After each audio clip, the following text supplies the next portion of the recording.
Futuro investigates. Futuro investiga.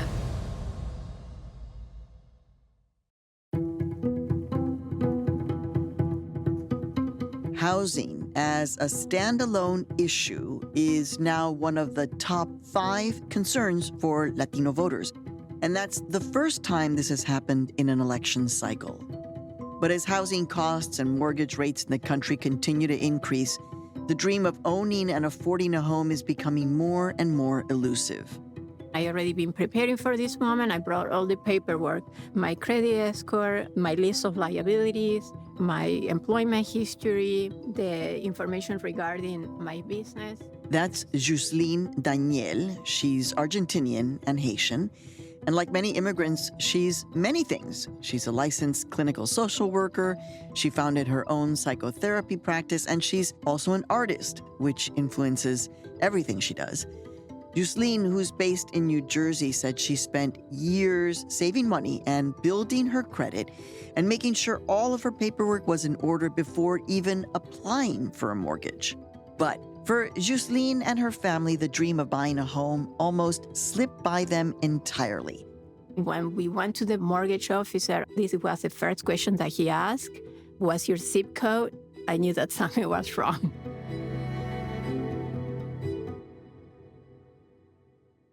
This question about her zip code set off alarm bells for Jusleine, who knew that historically people living in predominantly Black and Latino, Latina, Latinx communities had a harder time getting bank loans. It's a practice known as redlining, and even though it was outlawed more than 50 years ago, it continues to drive inequities in mortgage lending today. He saw a Black woman with an accent and a Latino guy with an accent. This is the textbook discrimination. From Futuro Media and PRX, it's Latino USA. I'm Maria Hinojosa. Today, as part of our election series, The Latino Factor, How We Vote, we dive into the disparities that make it harder for Latinos and Latinas to overcome the mortgage wall.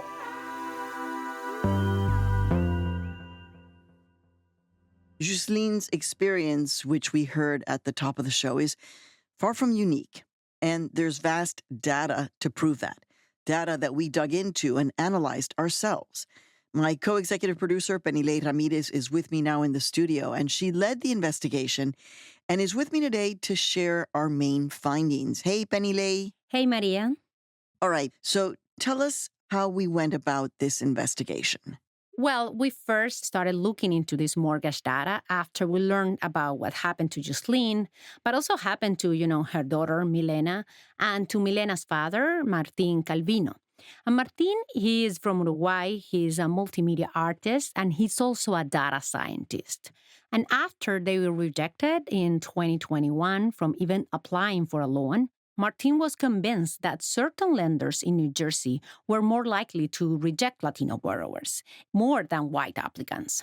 Okay, so how did you go about determining if Martin's suspicions were true? Well, Maria, we hired a data journalist and we did our own extensive analysis using this public information.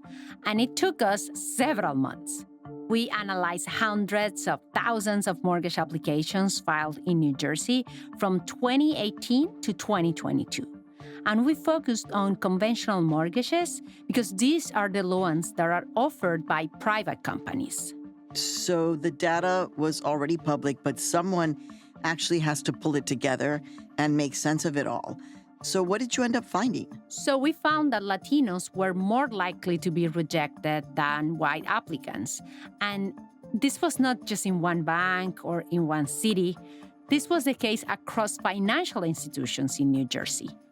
And Maria, to make things even worse, those Latinos who get a mortgage loan paid higher interest rates than their fellow white borrowers, even on similar mortgages. And, dear listener, what this disparity shows us is that there are deep systemic barriers to home ownership for Latinos and Latinas in this country, whether it's access to credit, not being able to make enough of a down payment, or not even being in the right zip code, as we heard from Jusleine at the top of our show. Yes, and that's interesting because the Urban Institute, which is a think tank in Washington that does economic and social policy research, is projecting that Latinos, hear this, will make up 70% of first-time homebuyers in the next 20 years. Wow, that is an extraordinary number. Latinos making up 70% of first-time homebuyers in the next 20 years. I mean, that's huge.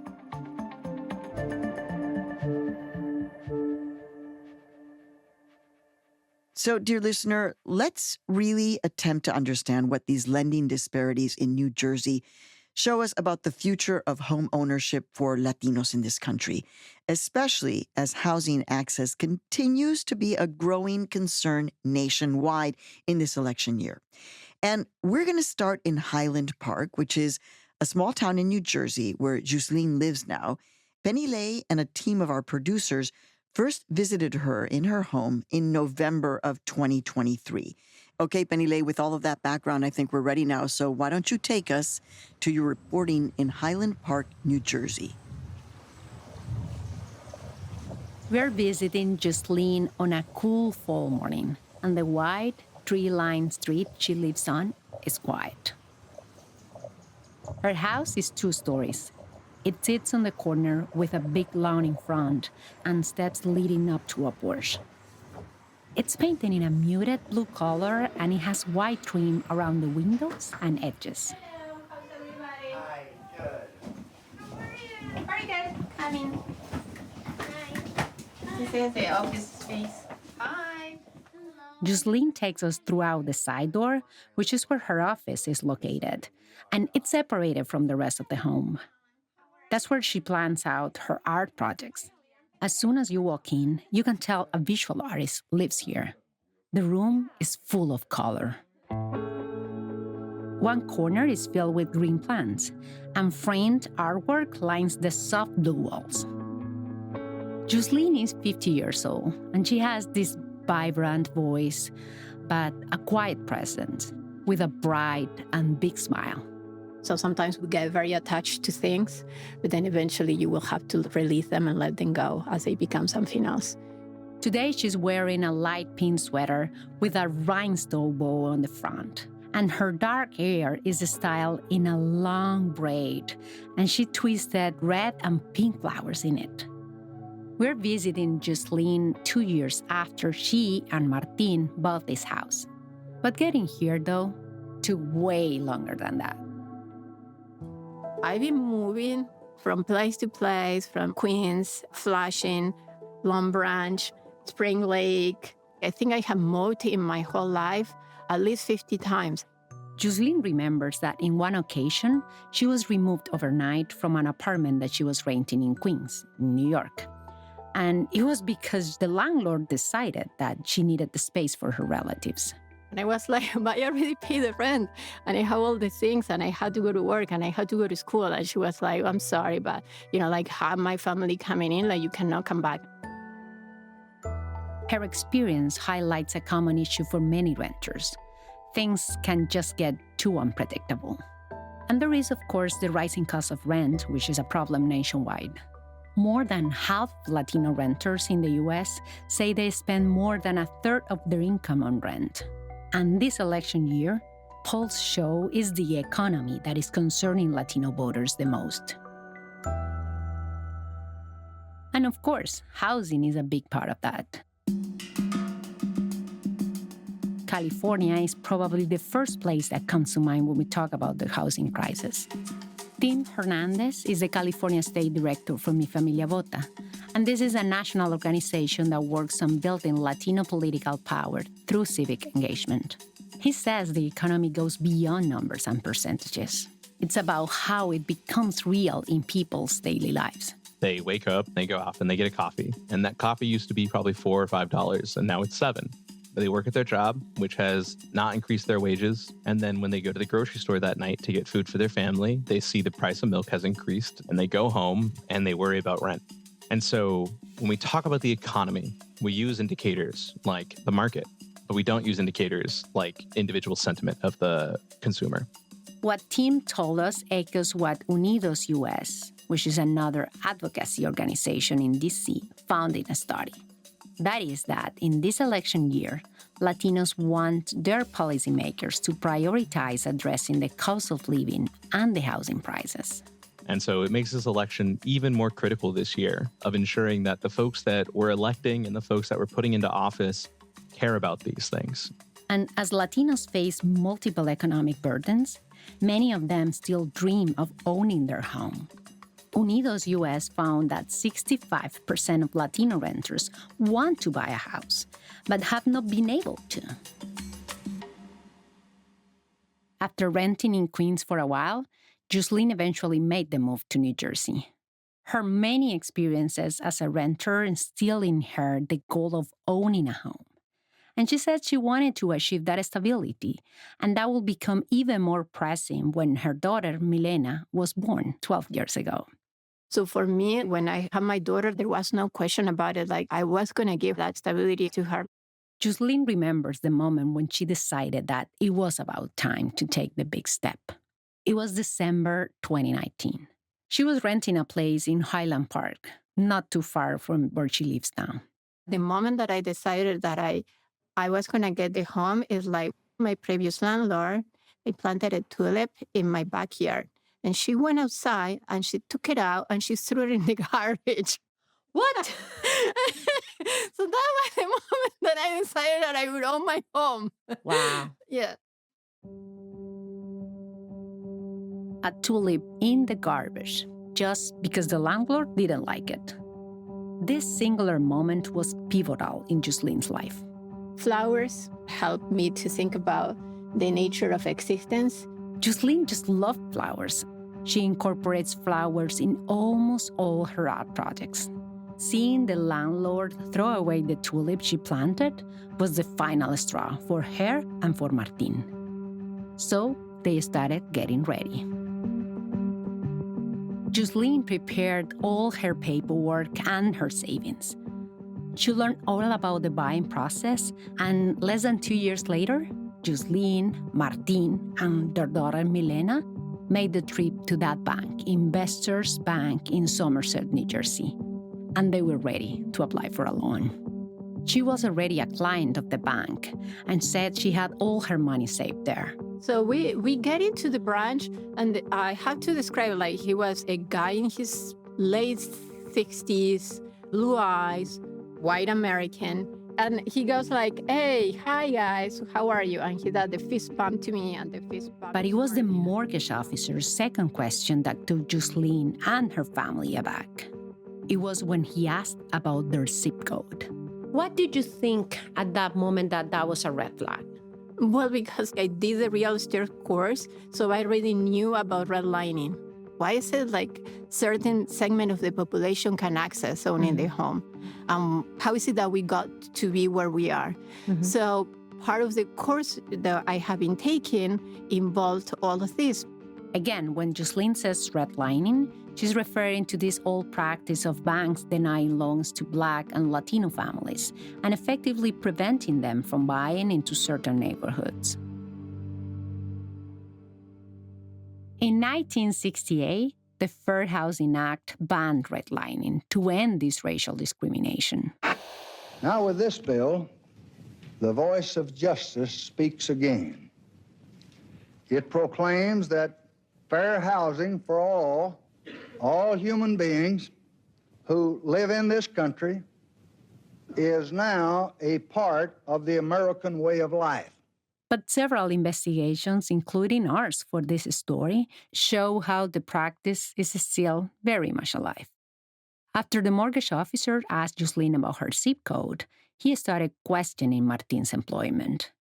Martin was set to begin a job just a couple of months later, and it was at Rutgers University, which is one of the top public research schools in the entire country.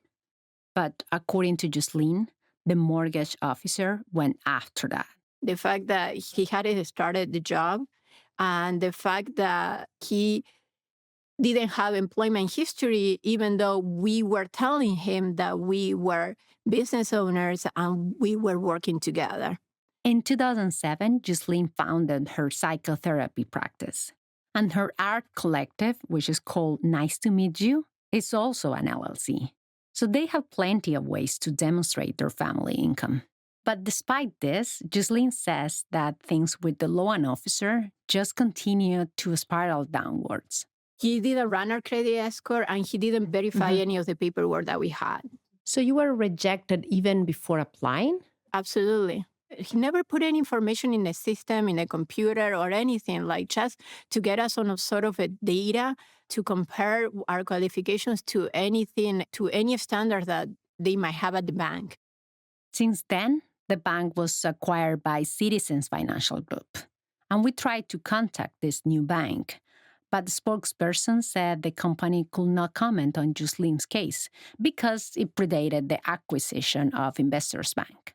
They told us that they were committed to, quote, creating an inclusive culture for their customers. You should know that Jusleine identifies herself as an Afro-Latina. She was born in Los Angeles, but for the first half of her life, she was living in Argentina, which is a predominantly white country. She said that in New Jersey, she recognized that feeling from her childhood memories. I got bullied all my life. My mom is white. She's blonde. She has green eyes. So I clearly remember, like, one time we went to get ice cream, and a lady that was sitting next to her said, "Ay, qué lindo los negritos. ¿De dónde los sacaste?" "Oh, you have two beautiful little black kids. Where did you get them from?" So, like, I'm not putting up with any of this anymore, not at this age, when I already know the laws. I'm not going to tolerate it, and I'm going to do something about it. And she did. After leaving the bank, where she had hoped to start the process of buying a home, Jusleine filed a complaint. She did it with the New Jersey Attorney General's office with the Division on Civil Rights. She said she followed up with a claim for 2 years, and then she became exhausted with the process. There were just too many documents to submit, and she ended up missing a deadline, and the case was eventually dismissed. During this time, Martin started looking at mortgage application data in New Jersey. He spent hours, like, on the computer, like, just going through it, like, creating, like, different things to be able to tell the data. Martin's research led him to believe that certain lenders in the state of New Jersey were more likely to reject Latino borrowers than white applicants. Martin first reached out to us at Futuro Investigates in 2022 to share what he found. We were deeply interested in his research, but we also needed to analyze the mortgage data in New Jersey ourselves.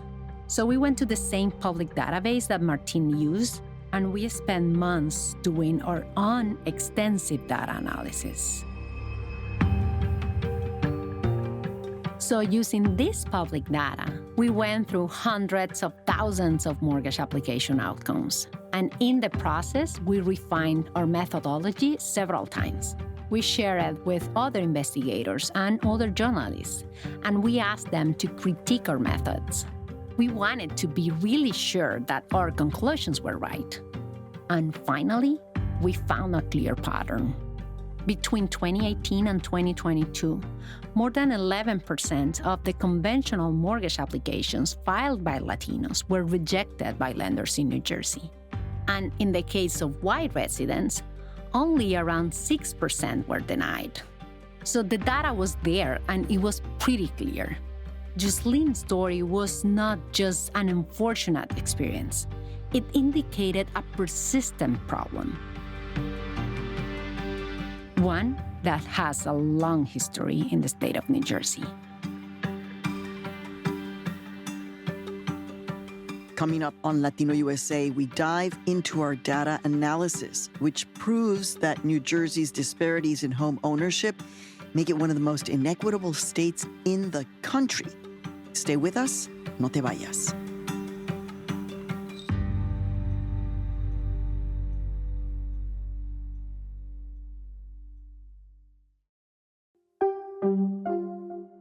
Hey, we're back. And before the break, we shared Jusleine's story, and we heard from Penny Lay about the findings of our investigation. Our data analysis confirmed Jusleine and Martin's suspicions that Latinos like them, like me, and like many of you listening today, were denied home loans at roughly double the rate of white borrowers.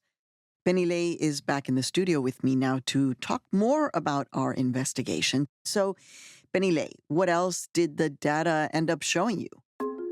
Well, Maria, the reason why it took us several months to analyze this mortgage data is because we were looking at 5 years' worth of raw information. So as our first step, we filtered the decisions and we focused only on New Jersey. That would still leave a lot of data to parse through, though. I mean, even at that point, right? For sure, Maria, it was still in the millions.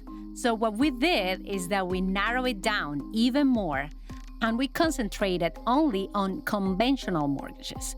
And we also used other criteria, like, for example, making sure that the loan was to buy a house, not as an investment. And we were only looking at loans that were either approved or rejected. But even with all of this, Maria, this left us still with 400,000 applications to analyze. All right, and so in your analysis, how did these lenders make their decisions? What did you find? Well, there is a few things they looked at.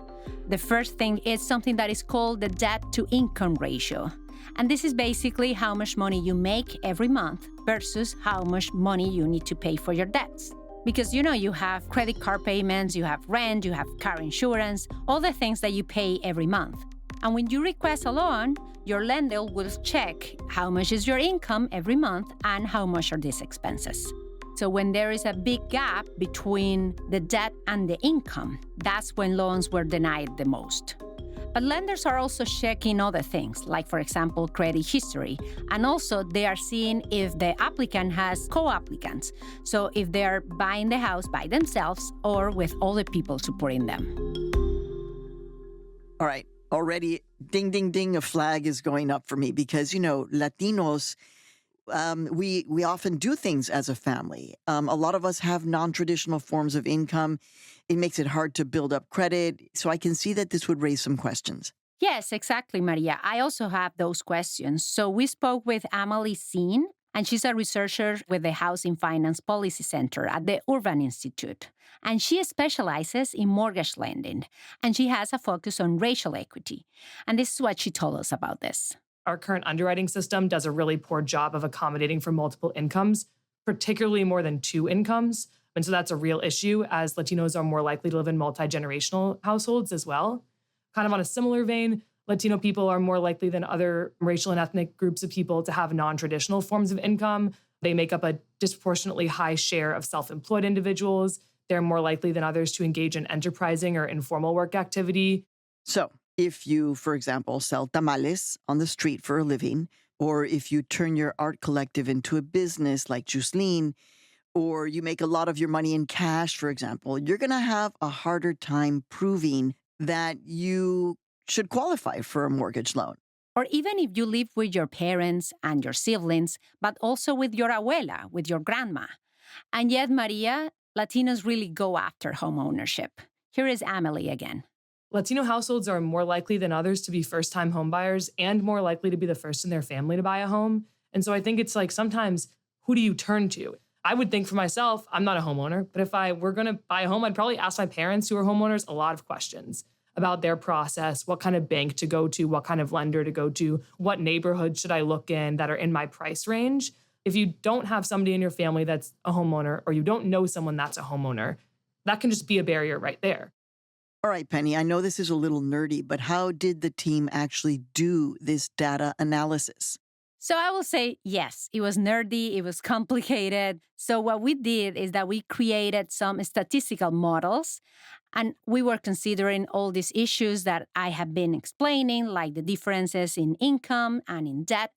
And these models gave us a clear picture of the relationship between the ethnicity of who is trying to get a house, who is trying to get a loan, and the chances that their application will be denied.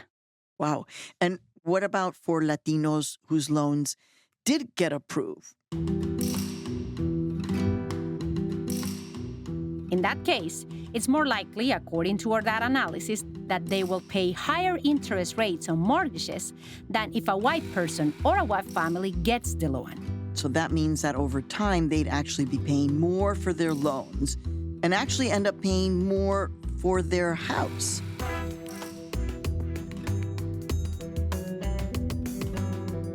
So this just speaks to the history of barriers to owning homes for Black and brown communities. But now we actually have our own data, deep data that is proving this.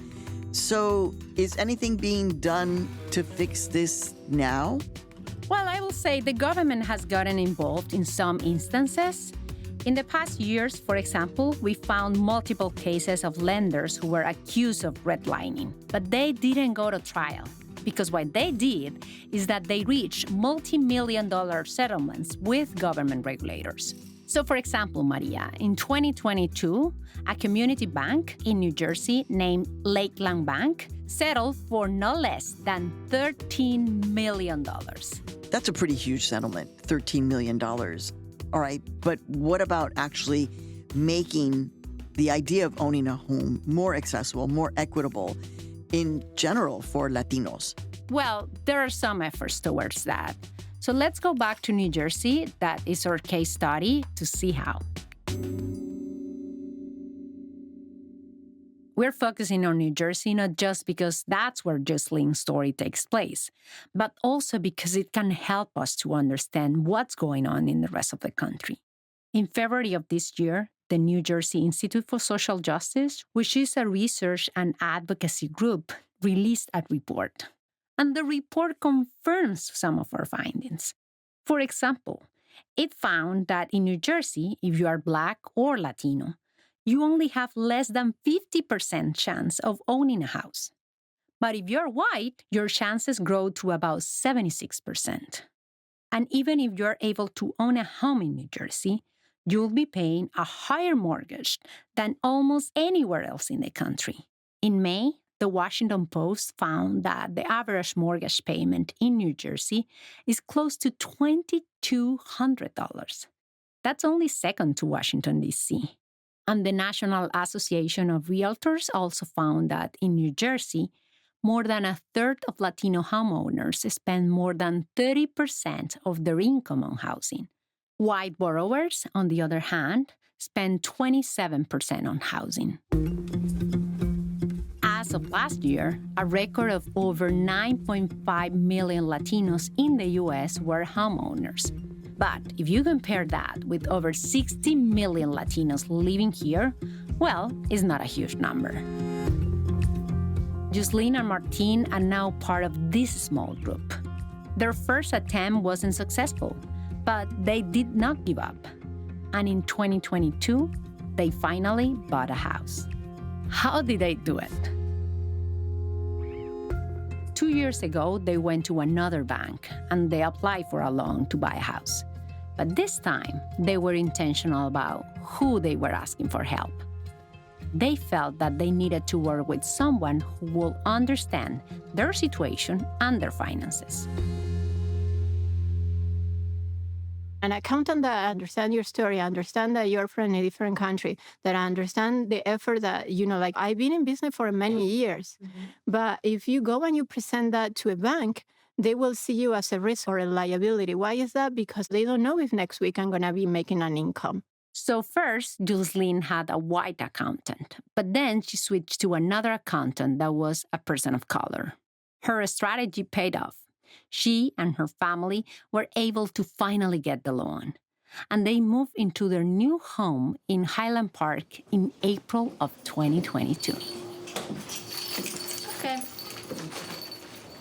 Highland Park has a small town feel. You have local restaurants and shops lining the main street. And it's definitely a community that embraces art. Just walking around a couple of blocks near Jusleine's home, we saw 3 murals painted on the sides of various buildings. The art, the greenery, the fact that New York City is only an hour away, or 45 minutes on a good day, are all why Jusleine loves living here. She doesn't mind that just under 15% of the population are Latino. She says she's here to stay. You don't want to see me? I don't really care. You're going to see my pretty face whether you like it or not. But finally, settling into Highland Park didn't mark the end of Jusleine and Martin's housing journey. They wanted to take his research beyond just numbers on a page. At some point, your experience needs to make meaning for other people, because if you just swallow the pain and then you go about your business, nothing changes. Jusleine and Martin knew they had a strong story to tell, and they felt a sense of duty to share it. That's how you create harmony that eventually can make changes. They turned the rejection of a mortgage loan into an art installation. It was a collection of painted doors. Some were splattered designs, and others were colorful shapes. Some had words written on them, like, "If I own a home, did I make it in America?" In October of 2022, our former senior producer, Roxanne Scott, met Martin at his gallery exhibition. So we are standing in front of my art installation called 31 South that involves 8 doors, which are painted with my artistic style, and in them also contains the results of my data science research on home mortgage applications. The installation wasn't only visual. It also used audio that, as Martin explained to us, sonified the home mortgage data he pulled together. When the loan was denied, the sound of a door closing place, and when the loan was accepted, the sound of a door opening place. Martin shared why doors seemed like the natural element to convey their experience through this art installation. The concept of a door is very embedded in our culture as a symbol of opportunity, right? We refer as someone to open the door for you into a new opportunity, and it occurred to me that using doors as symbol of opportunity into home ownership was a good way to combine the results of my data science project. While Jusleine and Martin reconciled their situation through art, there have been also efforts to increase mortgage access in New Jersey through policy. The state passed legislation last year to include a first-generation component to their down payment assistance program, and this is through the New Jersey Housing and Mortgage Finance Agency. So now, first-generation buyers can apply for an additional $7,000 in down payments assistance, and that's on top of the $15,000 offered to first-timers. We spoke with Melanie Walter, and she is the agency's executive director. We asked her how the new program is helping Latino residents in the state. Our down payment assistance program has seen a dramatic uptick in terms of our outreach within Latino communities. Our average borrower was a Hispanic single mom who worked as a nurse or a teacher, an EMT, right? And was buying that home so she and her kids had a wonderful place to live. So we're able to create access, and we're seeing the effect of that. And according to Melanie, the program is already making a difference. When you add that first generation component, we're actually seeing that 35 to 40% of our home buyers who are coming in the door are from Latino families. This June, we visited Jusleine again in her house in Highland Park. Hello, how are you? Good, how are you? Very good. So nice to see you again. As she shows us around the house, she stops along the way to point out different artwork and projects that she's working on. There are colorful mannequins covered in leaves and flowers, and a garden where she's growing vegetables. And, of course, the tulips she's planted, something that has become a symbol of resilience for her. It's clear that Jusleine feels at home here. Milena, her daughter, does too. The first time I ever walked in, I was like, we did it, finally. I remember I walked up to the stairs right over there and I said, this is our property, people. As I said before, Milena is 12 years old now, and she's old enough to be allowed to walk alone just down the street to the local Greek coffee shop. It's a safety that they were not afforded in their previous home, where the nearest cafe was a 20-minute walk away. Our lead producer, Noor Sodi, took a walk around with Jusleine. Okay, so that's a Lenicon. That's the favorite place for Milena. She comes here, she has her little pastry, and she drinks coffee, and then she feels so, like independent because she got to do that. And like sometimes I keep an eye on her, and I see her that she's writing and drawing. Yeah. And also it makes me feel proud in a way.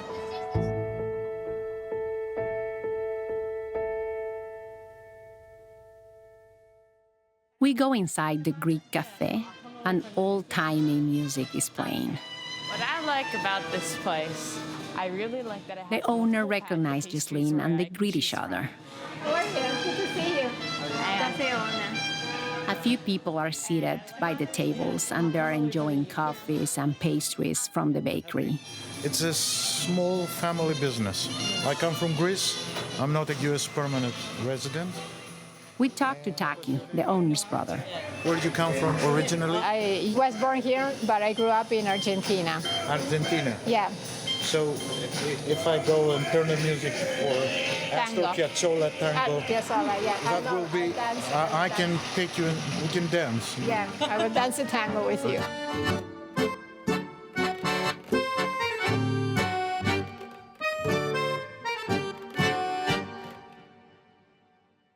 Jusleine also makes an effort to be involved in the community. Walking around the neighborhood, she shows us some of the places in her community where she's made her mark, like planting flowers along the sidewalk. So I think that this is the one that I planted.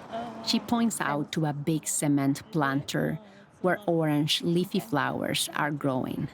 In the soil, a small white sign reads, "Planted with care by Jusleine Daniel." Back at her house, Jusleine shows us her outdoor studio in the backyard. There are broken shards of glass compiled in a plastic bin, and they are to be used for her next art project. So I'm a psychotherapist and I'm an art therapist. So in a way, this is what I do as, like this is what my job is. Like I usually don't get a full piece. I get a broken piece of a person that comes with a story. And then, like this doesn't serve them anymore, even if they want to keep it. So they need to sort of cut the leash. So part of what I do is cutting the leash by changing their narrative. And you change the narrative by breaking the pieces and then rearranging the pieces in a way that either makes fun, makes you laugh, or you can get a life lesson in a way that it becomes healing. While we chat with Jusleine, Milena goes inside the house. Maybe she's doing homework, or she's scrolling photos or videos on her mom's phone. Whatever she's doing, she's in a safe place. The place Jusleine dreamed for her daughter. She calls Highland Park her little town, and that's beautiful. And I wonder, just as Martin and Jusleine asked in their art installation of the doors, does owning this house mean they made it in America?